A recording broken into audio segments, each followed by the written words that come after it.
Right. Using social media in research, I'm basically just going to tell you the story of how this idea came about and how we turned it into reality.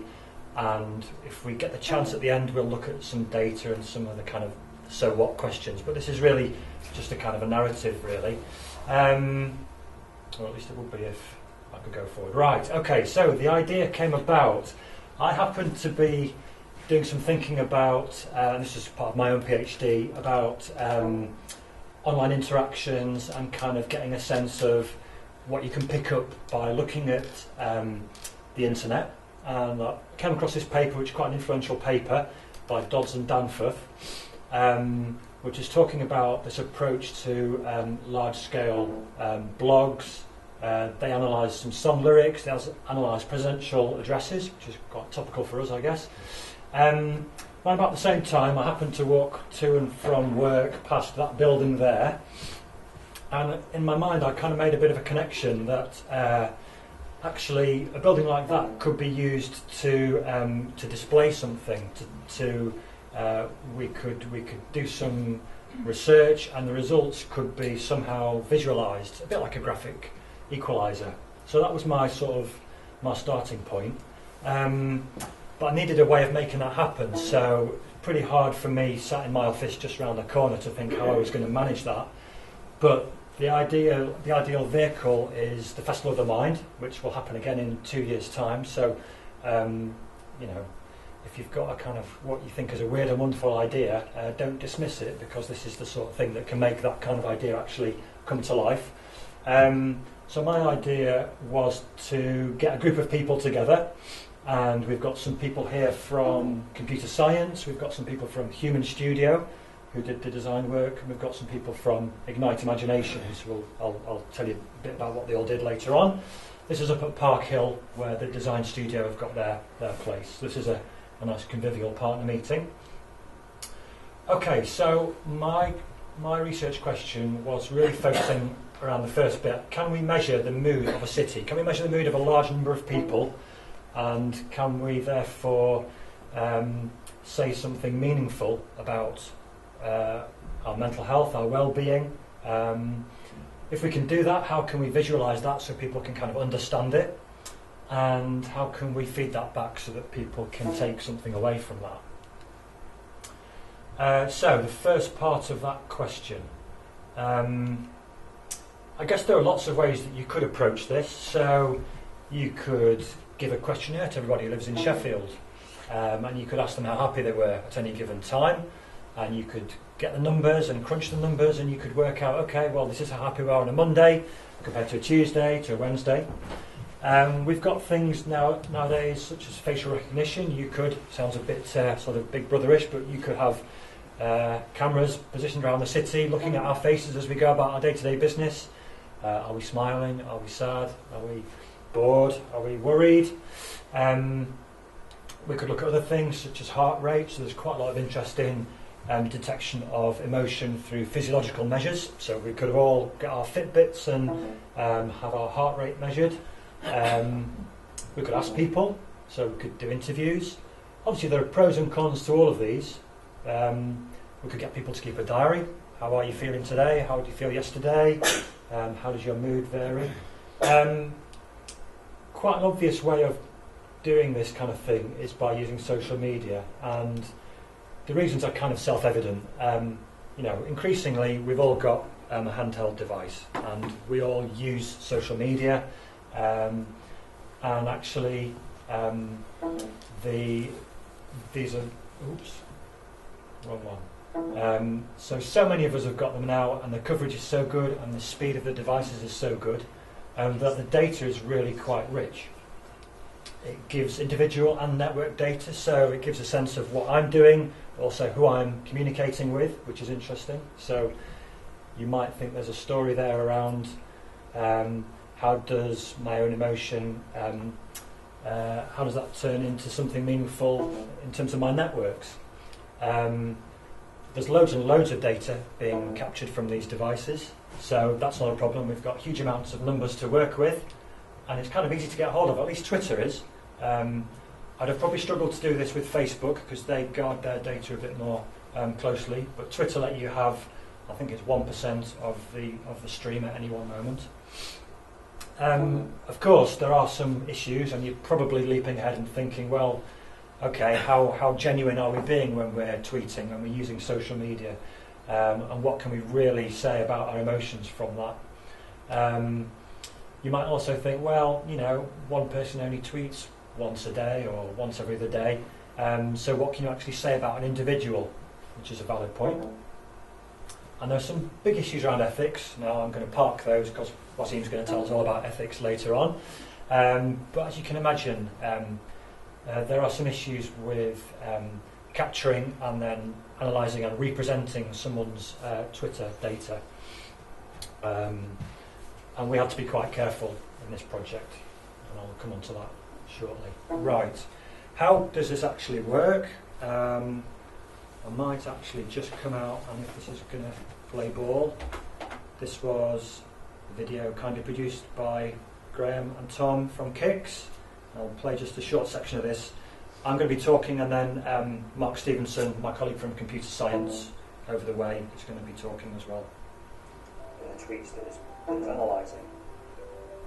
So, that might all sound a bit abstract, but if I can give you an example, if I was walking along and I decided to send a tweet saying, had a brilliant morning, lovely weather, nice walk to work, and bought some smart new shoes at lunchtime, the analysis would pick up on the positive emotion words such as brilliant, lovely, and nice, and represent that tweet with some happy graphics.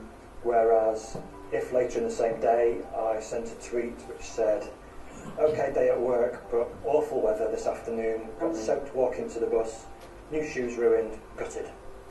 The analysis would then pick up on the negative emotion words, so awful, ruined, and gutted, and analyse that tweet as being generally unhappy. Well, I think the thing that's interesting with this project is it gives us a different type of analysis of people's social media. So a lot of the previous work is focused on kind of almost obvious characteristics like age or gender, and this is looking at something a bit different. So it's actually looking at how people feel, and then extrapolating out of individual tweets and then identifying how a city feels. Okay, so that gives you the general idea of the approach. It's the guys from Computer Science who did what's called an affect analysis on the data set. So basically, we're scooping up as many of the... not going to work? No. Okay, sorry. How's that looking? Is that all right? Basically, we're scooping up as many of the tweets that we can identify as coming from Sheffield, and then sticking them into a big kind of mincing machine, turning the handle, and doing a linguistic analysis. So it's telling us how many happy words are in that corpus of data, how many angry words, etc., etc. A number of different emotional parameters that I'll show you. So that's what's happening in the actual analysis, but how are we going to show this to people? This is where it gets a bit more tricky, because when you start looking at theories of emotion, there isn't really a universally accepted theory of human emotion. Depending on who you talk to, there's 5 universal emotions, maybe 6, maybe 8. This is a reasonably good guess. So if you look at this level here, we've got these 8, and usually it's between 5 to 8 emotions are accepted as being kind of sensible in terms of how we can categorise human experience. So here we've got joy, trust, fear, surprise, sadness, disgust, anger, and anticipation. And this, in fact, was the typology that we used to analyse our Twitter data. But we needed a way of actually presenting that to people. And we wanted something that was going to be accessible, so you'd be able to walk past a display and say, okay, right, that's how happy Sheffield is. So we were having to think graphically. We couldn't just use a number, because that's a bit too abstract for people.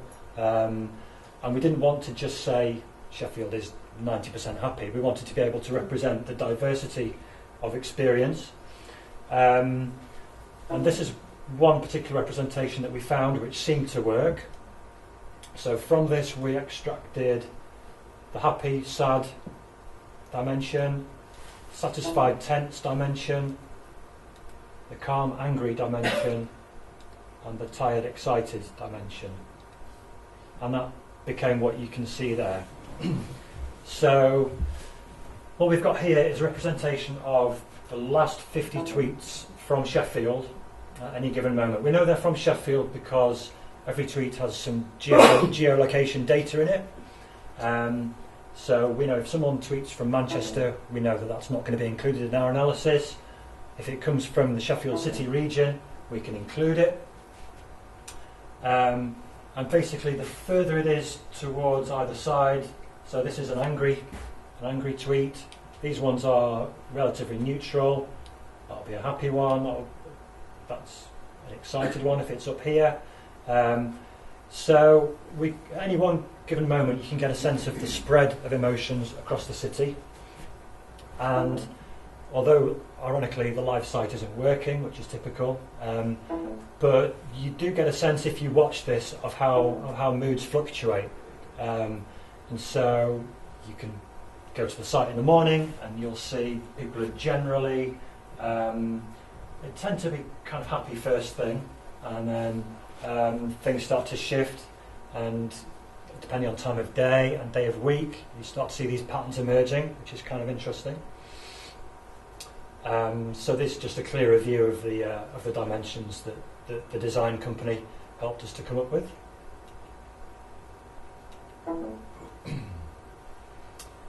Okay, so now we're on to how can we reasonably feed this back to people? How can we engage people in a conversation about their emotions, and maybe get them thinking about how they use social media and what that says about them? So the idea was to, and we can't show you the live site, but we had that graphic display running in real time. A bit like a clock face was the kind of analogy. And it would show the overall mood of the last 50 tweets, which, okay, you might say that's only a snapshot, but it's actually very difficult to show the mood of the city over the day. It starts to become very complex, and we wanted something that was pretty much immediate. You'd look at it and you'd be able to walk past it and get a sense straight away of how Sheffield was feeling.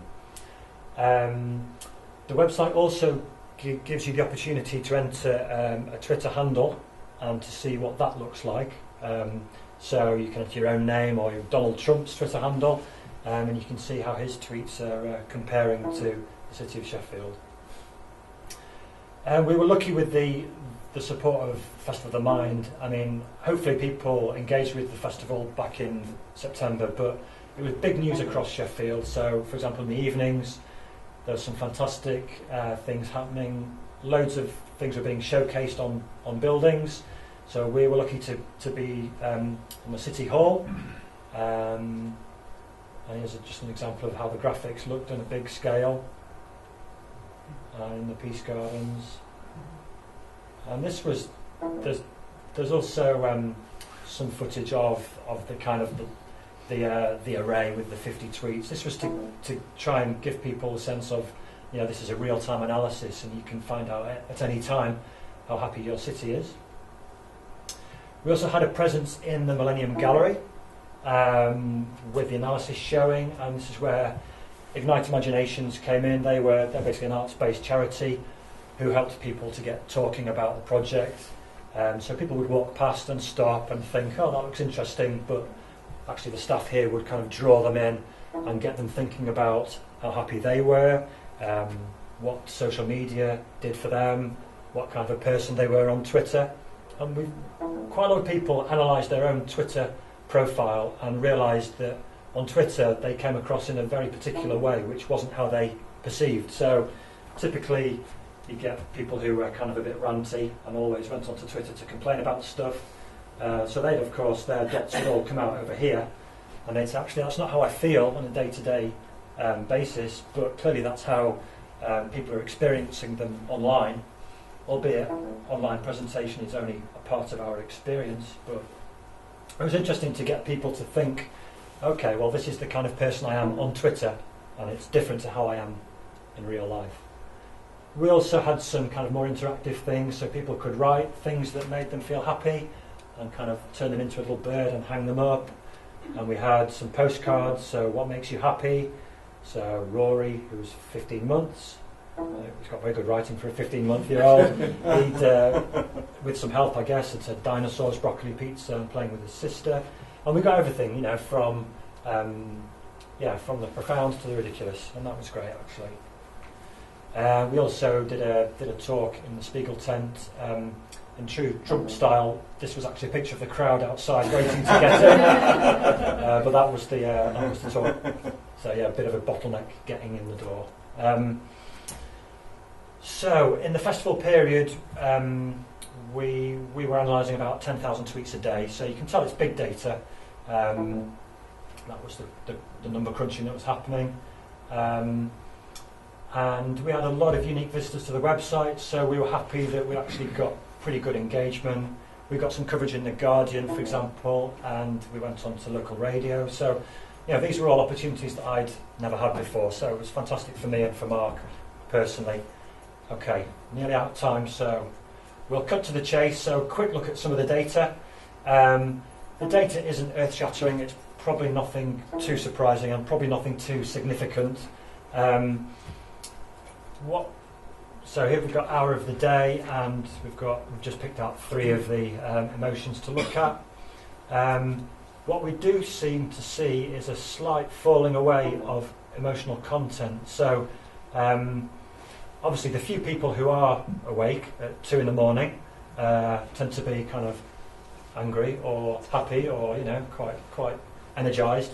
But when most of us are surfacing, there is this sense of a slightly emotional reaction to the day, and I think this is something about maybe, you know, I remember reading that David Bowie had died on Twitter, and I don't think I tweeted anything, but I did have an emotional response to that news first thing in the morning.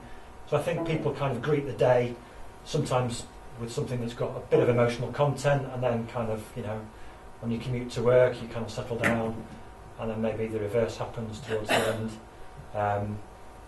Like I say, I don't think these numbers are particularly significant, so I'm not going to hang any great claims off these. But let's have a look at the weekend. Yeah, Friday is probably the happiest day of the week. Probably no surprise there.